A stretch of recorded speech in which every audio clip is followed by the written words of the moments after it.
ஆண்டவருடைய பரிசுத்த நாமம் மகிமைப்படுவதாக. யோவான் 16ஆம் அதிகாரம் 13வது வசனத்தை நாம் தியானிப்போம். சத்திய ஆவியாகிய அவர் வரும்பொழுது சகல சத்தியத்துக்குள்ள உங்களை நடத்துவார். யார் சத்திய ஆவியானவர்? அவர்தான் பரிசுத்த ஆவியானவர். இயேசு சொன்னார், நான் போகிறேன், உங்களுக்காக ஒரு தேற்றரவாளனை அனுப்புகிறேன். யார் அந்த தேற்றரவாளன்? பரிசுத்த ஆவியானவர்.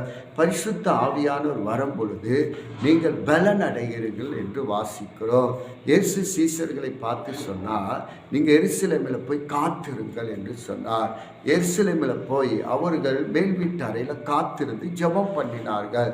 10 நாள் ஜெபம் பண்ண போது இந்த பரிசுத்த ஆவியானவர் அவர்கள் மேலே இறங்கி வந்தார். அவர்கள் அந்நிய பாஷை அபிஷேகம் பெற்றுக்கொண்டு கர்த்தருக்காக பெரிய பெரிய காரியங்களை செய்தார்கள் என்று வாசிக்கிறோம்.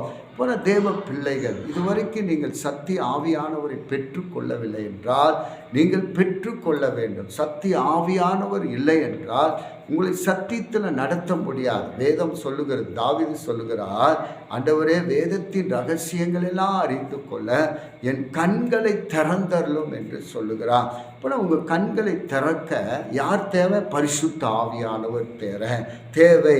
இது ஒரு பொக்கிஷம். வேத வசனம் ஒரு சொத்து, ஒரு பொக்கிஷம். அப்போ அந்த பொக்கிஷத்தில் இருக்கிற அறிந்து கொள்ள உங்கள் கண்கள் திறக்கப்பட வேண்டும்.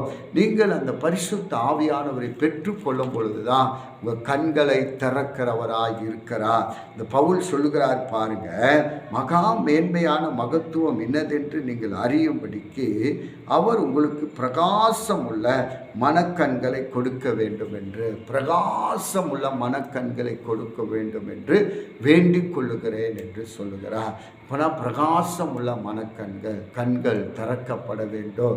சத்தியத்தை அறிந்து கொள்ள வேண்டும். கர்த்தருக்காக பிரகாசிக்க வேண்டும். கர்த்தருக்காக பெரிய காரியங்களை செய்ய வேண்டும்.